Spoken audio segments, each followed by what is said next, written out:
December 21st, 1968. The shortest day of the year, but in significance, perhaps one of the longest in the flow of history. This is Apollo Saturn Launch Control. We are still go at this time.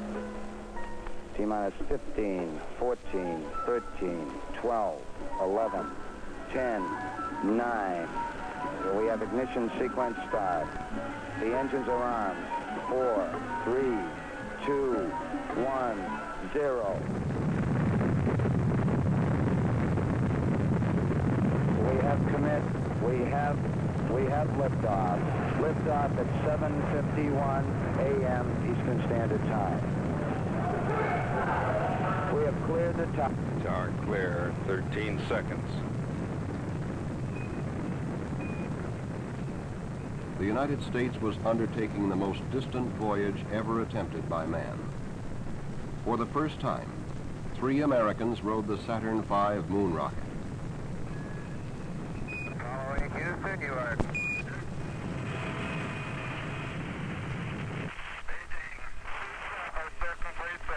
Roger, understand, sir.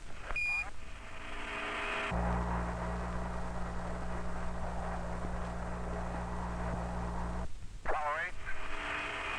We hear you loud and clear, Apollo 8. Okay, the first stage was very smooth, and this one is smoother.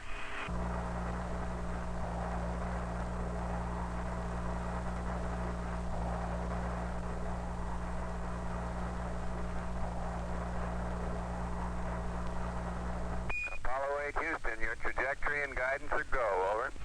Thank you, Michael. Yeah, you're looking real good, Frank. Frank Borman, Jim Lovell, and Bill Anders were about to leave their cradle Earth and face the infinite frontier. Apollo 8 Houston. Go ahead, Houston. Apollo 8, you are go for TLI, over. Roger, understand. We're go for TLI.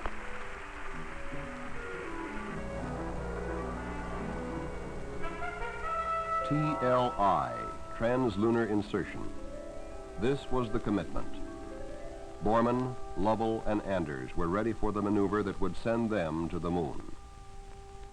As the world listened and watched, its people were overtaken by a new awareness, an awareness that they were perhaps witnessing the overture to the ultimate destiny of man. Lovell confirms ignition. And the thrust is okay, booster says. On board the spacecraft and in mission control, the men of Apollo 8 watched the readouts. Velocity buildup in feet per second. The numbers snowballing toward the velocity that would allow the spacecraft to escape Earth's gravity. And Borman says we've got SECO. Cutoff was right on the second. With the cutoff of their third stage engine, Apollo 8 was traveling faster than had any men before, a coasting uphill climb against the pull of their native planet. Now the third stage, the S-4B, was just useless mass to them. It was jettisoned, then later placed into an orbit around the sun. The crew of Apollo 8 turned around for a look. Houston, Apollo 8, how do you read? You're loud and clear, Frank. How are you? Roger, we're loud and clear. We're taking pictures of the S-4B. The post-separation sequence is completed, and we seem to have a high gain. Give us a clue as to what it looks like from way up there. Roger. I can see the entire Earth now out of the center window. I can see Florida, Cuba, Central America, the whole northern half of Central America, in fact, all the way down through Argentina and down through Chile. So you picked a good day for it. Houston, for information, I'm looking through the scanning telescope now, and I see millions of stars, most of them venting from the S-4B. The crew of Apollo 8 now settled down to the routine of the outward flight. Systems checks, observations, navigational star sightings. Jim, I've just been looking at your marks with respect to accuracy, and they figure they're within a couple thousandths of a degree of the theoretical optimum. Lovell's proficiency in navigating the spacecraft with its onboard optical instruments would eventually earn him the nickname the man with the golden fingers.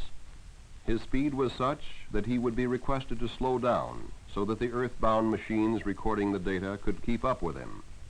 The accuracy of his sightings was virtually flawless, symbolic of the entire mission.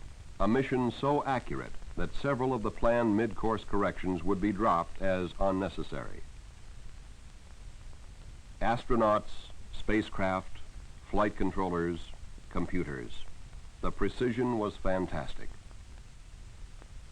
Then, on the second day out, the world looked in on the crew via television. This transmission is coming to you approximately halfway between the moon and the Earth.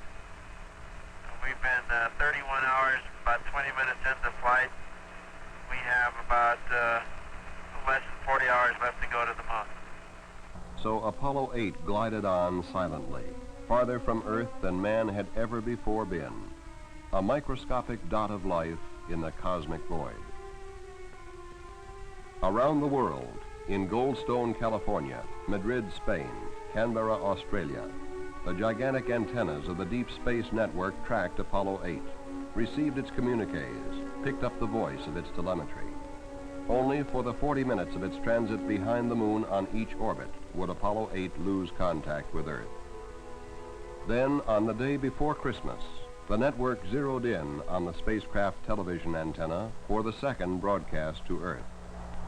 All right, you're all looking at yourselves as seen from 180,000 miles out in space.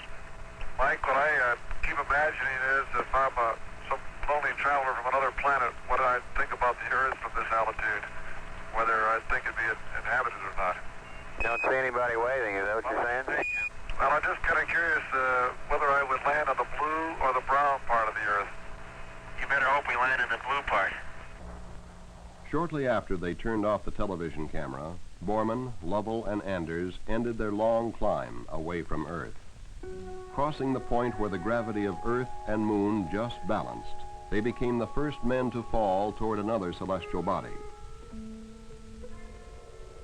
Now the time approached for the most immense commitment of the mission, Lunar Orbit Insertion, LOI. A burn of the service module engine would place Apollo 8 into orbit around the moon. Up to this time, without further major maneuvers, the spacecraft would loop around the moon and return to Earth.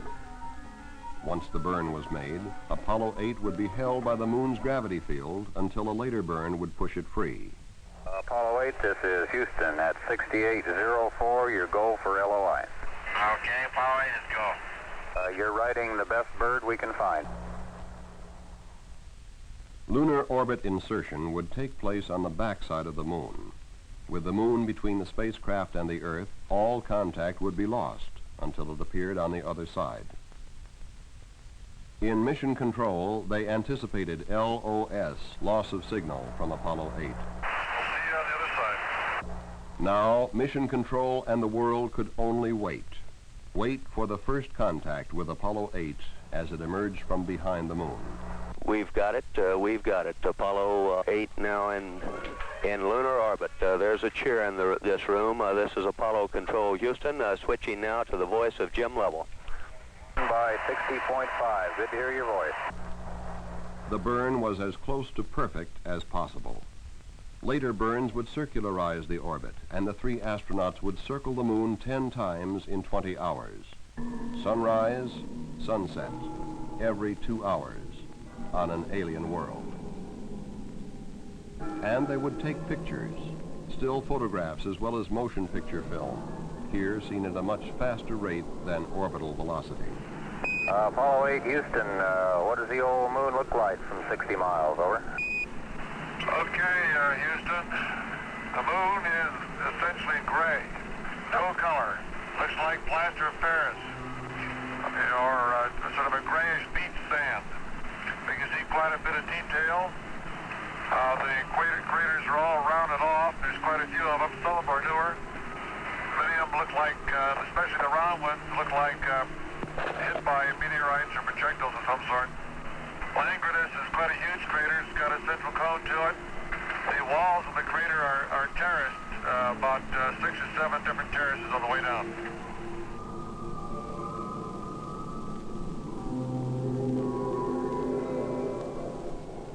The world saw and heard the first live telecast of the lunar surface. Hey, Bill, how would you describe the color of the moon from here? The color of the moon looks a very whitish gray, like dirty beach sand, and with lots of footprints in it. Don't these new craters look like pickaxes striking concrete, leaving a lot of fine haze dust?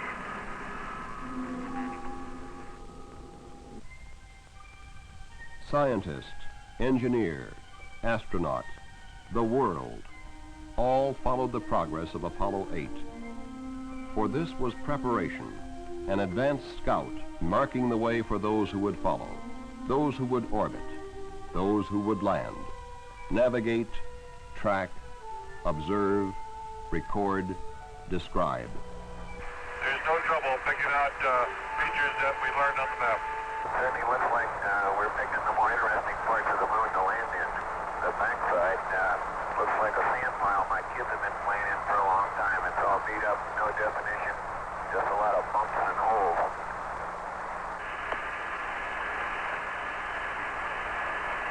The area that we're over right now gives some hint of possible volcanic, though I really can't eyeball it at the moment to pin that down. No, there are some craters and buildups definitely suggest volcanic activity. Then a Christmas Eve message the world could not forget. Welcome from the moon, Houston. Thank you. The moon is a different thing to each one of us. I know my own impression is that it's a vast, lonely, forbidding type existence or expanse of nothing. It looks rather like clouds and clouds of pumice stone. Beyond technology, beyond science, Apollo 8 was bringing to the world a new awareness, an expansion of mind and spirit that must forever alter the perspective of humanity, physically and philosophically. And from the crew of Apollo 8, we close with good night, good luck, a Merry Christmas, and God bless all of you on the good earth. There was little time for the crew of Apollo 8 to reflect. The next job was to make sure that the spacecraft was ready for the most critical maneuver of the mission, the firing of the service module engine for TEI, trans-Earth insertion, and the trip home. There was no go, no-go decision on this one. It had to go. All systems are go, Apollo 8. Thank you. For the final time, Apollo 8 passed behind the moon, out of contact with Earth, for this most critical of all the burns. On the ground, men waited. Apollo 8, Houston. Apollo 8, Houston. Apollo 8, Houston. Apollo 8, Houston. Apollo 8, over. Hello, Apollo 8. Loud and clear. Roger. Please be informed there is a Santa Claus. That's affirmative. You're the best ones to know. 3 very tired astronauts were on their way home. And with them rode an army of engineers, scientists, technicians, programmers, flight controllers, all those whose dedicated efforts were Apollo 8. After catching up on their rest, homeward bound, there was more a mood of elation, contrasted with the outbound loneliness. I told Michael you guys are up there, and he said, who's driving? That's a good question. I think Isaac Newton's doing most of the driving right now. We were enjoying the holiday, in the Christian world, Christmas, and we paused for a moment in our celebrations to watch 3 travelers heading home.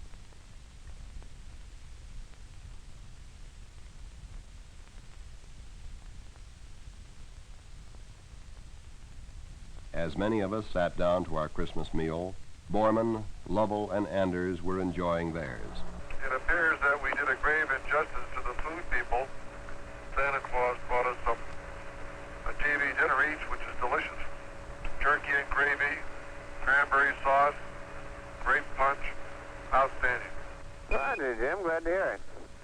down here eating cold coffee and bologna sandwiches. As on the way out, there were periods of work. The navigational ability of the spacecraft and crew was proving phenomenal. And periods of rest, a single man on watch. Well, Ken, that just leaves you or I. How about you and I? Anything exciting happen today? Real quiet down here. Everybody's smiling. Everything's pretty calm, like it should be on Christmas. Very good. Yeah, Milt says we're in a period of relaxed vigilance. Very good. We'll relax, you be vigilant. The final television transmission, 97,000 miles out, farther than man had been on any previous mission, but now tantalizingly close to home. I think I must have the feeling that the travelers in the old sailing ships used to have. You're going on a very long voyage away from home, and now we're headed back, and I have that feeling of being proud of the trip, but still happy to be going back home and back to our home port. Every second brought the spacecraft closer to its fiery entry, the final plunge to the safety of Earth. On the morning of December 27th, the word was given to Apollo 8. The pyrotechnic devices that would separate the command and service modules prior to entry were armed. Apollo 8, Apollo 8. Your go for pyro arm. Everything's looking good. Roger, everything's looking good here, Ken. On schedule, the command module jettisoned the service module to expose the main heat shield, aligned itself to entry attitude, and slammed into the atmosphere at 25,000 miles per hour, faster than man had ever traveled until Apollo 8.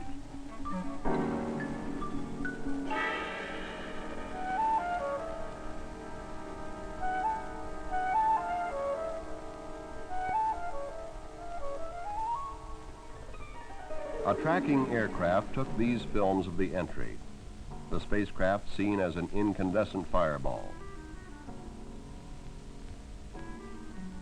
With the temperature on the heat shield reaching 5,000 degrees, the communications were blacked out. The men in mission control waited once more.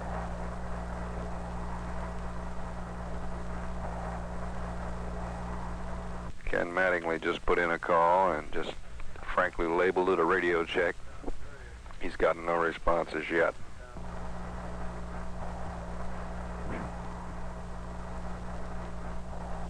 Ken Mattingly puts in another call. And there's Jim Lovell.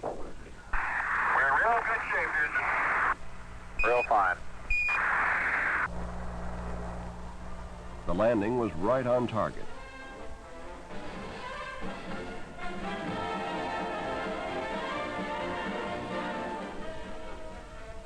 Later, Frank Borman would report passing over the recovery ship as Apollo 8 drifted down toward the sea on its parachutes.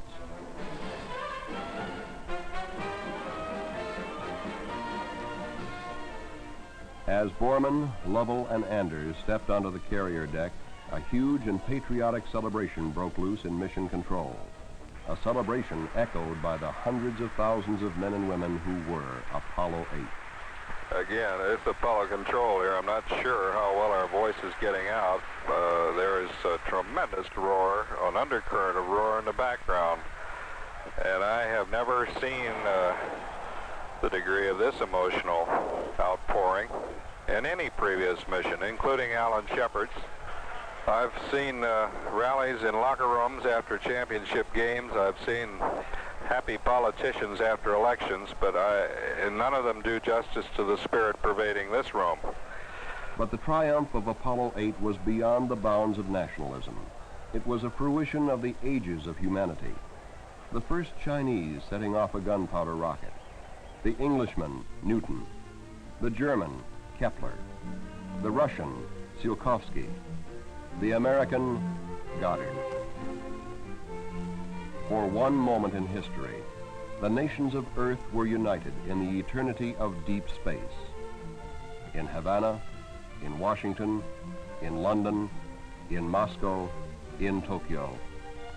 All of mankind joined 3 Americans, orbiting 60 miles above a stark, lifeless world. In the beginning, God created the heaven and the earth.